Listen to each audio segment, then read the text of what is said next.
छोटी बड़ी तकरीबन 104 किताबें नाजिल फरमाई। बड़ी किताब को किताब और छोटी किताब को सहीफा कहा जाता है। इन 104 किताबों में 4 किताबें बहुत मशहूर, तौरात, ज़बूर, इंजील, कुरान मजीद। तौरात हजरत मूसा अलैहिस्सलाम पर नाजिल हुई, ज़बूर हजरत दाऊद अलैहिस्सलाम पर नाजिल हुई, इंजील हजरत ईसा अलैहिस्सलाम पर नाजिल हुई और कुरान हमारे आका हुजूर मोहम्मदुर रसूलुल्लाह पर नाजिल हुआ। हजरात, इन चारों किताबों में सबसे बड़ा मर्तबा, सबसे बड़ी फजीलत, सबसे बड़ी बरतरी, सबसे बड़ी बुजुर्गी जिस किताब को हासिल है वो है कुरान पाक। हजरात, कुरान एक ऐसी किताब है कि जिसके अंदर हर चीज का बयान मौजूद है। कुरान ऐसी किताब जिसके अंदर हर चीज का जिक्र मौजूद, हीरे कुरान के अंदर मौजूद हैं, जवाहिरात कुरान के अंदर मौजूद हैं, मोती कुरान के अंदर मौजूद हैं, सदफ कुरान के अंदर मौजूद हैं, गौहर कुरान के अंदर मौजूद हैं। और जिस मरीज को दुनिया के डॉक्टरों ने इलाज कर दिया हो उसकी शिफा भी कुरान के अंदर मौजूद है। हम कुरान की बारगाह में पहुंचे, हमने कहा एक कुरान तू बता, तेरी अजमत का कोई जवाब नहीं है, तेरी शान का कोई जवाब नहीं है, तेरी शौकत का कोई जवाब नहीं है, तेरी बुलंदी का कोई जवाब नहीं है, तेरी रिफात का कोई जवाब नहीं है। एक कुरान नबियों की नबूवत का जिक्र तेरे अंदर मौजूद है, रसूलों की रिसालत का जिक्र तेरे अंदर मौजूद है, वलियों की विलायत का जिक्र तेरे अंदर मौजूद है, अख्ताब की कुतबियत का जिक्र कुरान में है, अब्दाल की बदलियत का जिक्र कुरान में है, मुत्तकीन के तकवे का जिक्र कुरान में है, आदम की आदमियत का जिक्र कुरान में है, नूह की शुजाअत का जिक्र कुरान में है, इब्राहिम की खुल्लत का जिक्र कुरान में है, इस्माइल के वजह ईसार का जिक्र कुरान में है, हजरत मूसा के जलाल का जिक्र कुरान में है, हजरत सुलेमान की बादशाहत का जिक्र कुरान में है, हजरत सुलेमान की बादशाहत का जिक्र कुरान में है, हजरत दाऊद की खिलाफत का जिक्र कुरान में है, हजरत हारून की फसाहत और बलागत का जिक्र कुरान में है, हजरत ईसा के जमाल का जिक्र कुरान में है, मेरे आका की अजमत का जिक्र कुरान में है।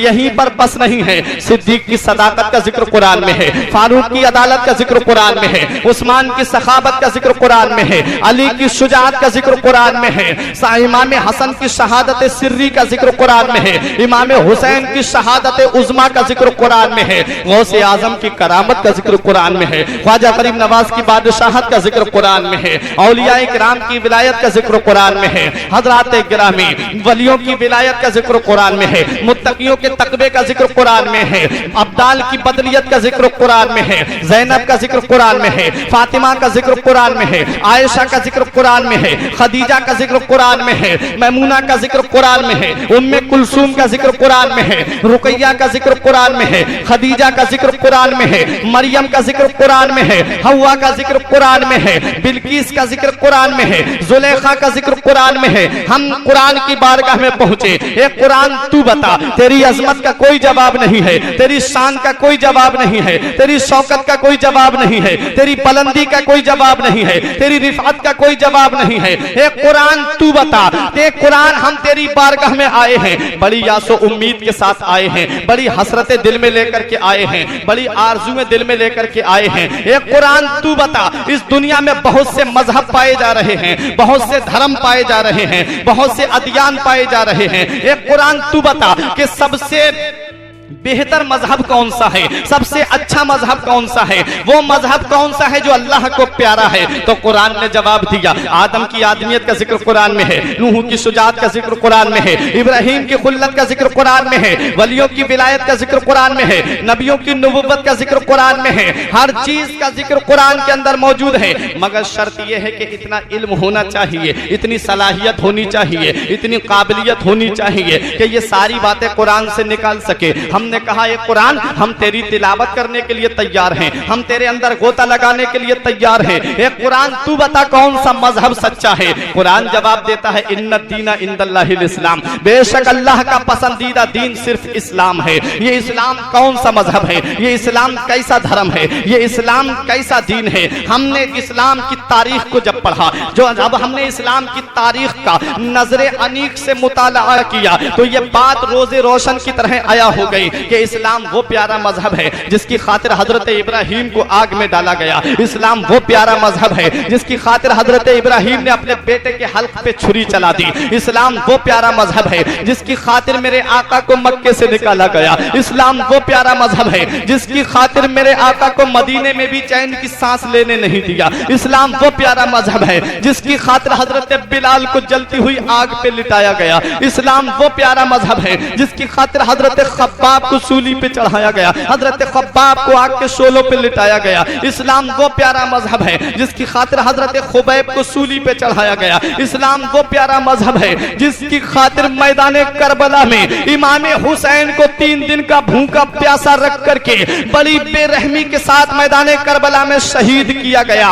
इस्लाम वो प्यारा मजहब है जिसकी खातिर इमाम अहमद इब्ने हंबल की बरहिना पुष्ट पर बगदाद के बाजार में कोड़े लगाए गए थे। इस्लाम क्या चाहता है? इस्लाम जज्बा ईसार चाहता है। इस्लाम जज्बा कुर्बानी चाहता है। इस्लाम हजरत इब्राहिम जैसा जिगर चाहता है।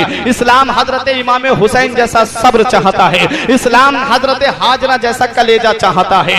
इस्लाम को कोई मिटा नहीं सकता है। इस्लाम जैसा था वैसा है और कयामत तक वैसा ही रहेगा, क्योंकि फानूस बन के जिसकी हिफाजत हवा करे, फानूस बन के जिसकी हिफाजत हवा करे, वो शम्मा क्या बुझे जिसे रोशन खुदा करे। और नूर हक इस्लाम है, उसको बुझा सकता है। नारे रिसालत, नारे गौसियत, मसलके आला हजरत, फैजाने आला हजरत, जिक्रे शहीद आजम, जिक्रे शहीद आजम, इश्क मोहब्बत, इश्क मोहब्बत, इश्क मोहब्बत, इश्क मोहब्बत, हजरत अल्लामा मौलाना फुरकान मिर्जा साहिब किबला, नारे तकबीर, नारे रिसालत।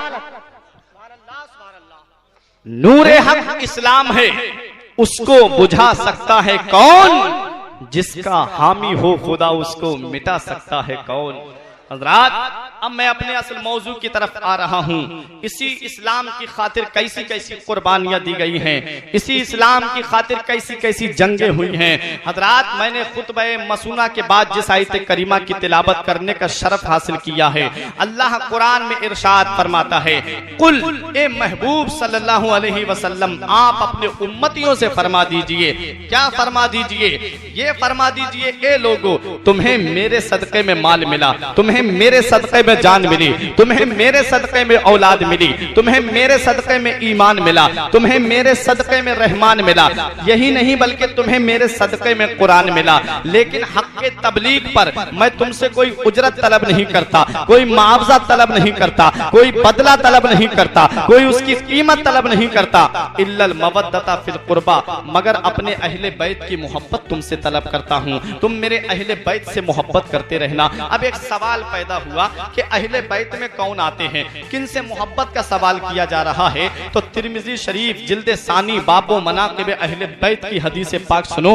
अन अम्र इब्ने अबी सलमा क़ाल लम्मा नज़लत हाज़िहिल आया इन्नमा युरीदुल्लाहु लियुज़हिबा अन्कुम रिज्सा अहलल बैत व युताहिरकुम तत्हीरा फी बैत उम्मे सलमा फदअन नबिय्यु फातिमता व हसनन व हुसैना फजल्ललहुम बिकिसा व अलीयुन खल्फा ज़हरिही फजल्ललहुम बिकिसा सुम्मा क़ाल अल्लाहुम्मा हाउलाए अहलु बैती फज़हिब अनहुमुर रिज्सा व ताहिरहुम तत्हीरा।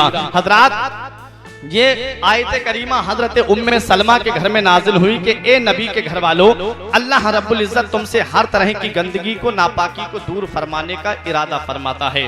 जब ये आयत करीमा उम्मे सलमा के घर में नाजिल हुई तो मेरे आका ने हजरत फातिमा को बुलाया, हजरत इमाम हसन और हुसैन को बुलाया, फजल्ललहुम बिकिसा, और अपनी चादर के नीचे छुपा लिया।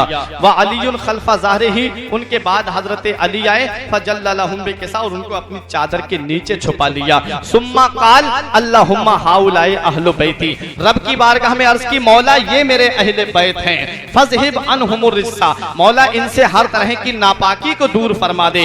व ताहिरहुम तत्हीरा, और इन्हें खूब खूब पाक कर दे। हज़रात, पता चला अहले अहले बैत में हजरत अली आते हैं, अहले बैत में हजरत फातिमा आती हैं, अहले बैत में इमाम हसन आते हैं, अहले बैत में इमाम हुसैन आते हैं। हजरात, अब मैं आपको बताना चाहता हूँ, हजरत अली रजी अल्लाह ताला अन्हु की अजमत जरा मुलाहिजा कीजिए, हजरत अली का जरा मकाम मुलाहिजा कीजिए। आज तारीख उठा के देखो, यहाँ पर बहुत से लोग बैठे हुए हैं, यहाँ कुछ लोग तो कुरतुरा के होंगे, कुछ लोग यहाँ पर घुंसा के हैं, कुछ लोग यहाँ फतेहगंज के हैं, कुछ लोग यहाँ पर बरेली शरीफ के हैं, कुछ लोग कुर्बो जवार के हैं। हजरात, जब आप किसी से उसके जाए पैदाइश को पूछेंगे तो वो यही कहेगा कि मैं फला जगह का रहने वाला हूँ, मैं जहाँ का रहने वाला हूँ, मैं कस्बा सेथल के पास पनुआ का रहने वाला हूँ, मैं अपनी जाए पैदाइश को बताऊंगा। मौलाना हामिद रजा साहिब किबला से पूछा कि आप कहाँ पैदा हुए, उन्होंने कहा कि मैं पूर्णिया बिहार की सरजमीन पे पैदा हुआ।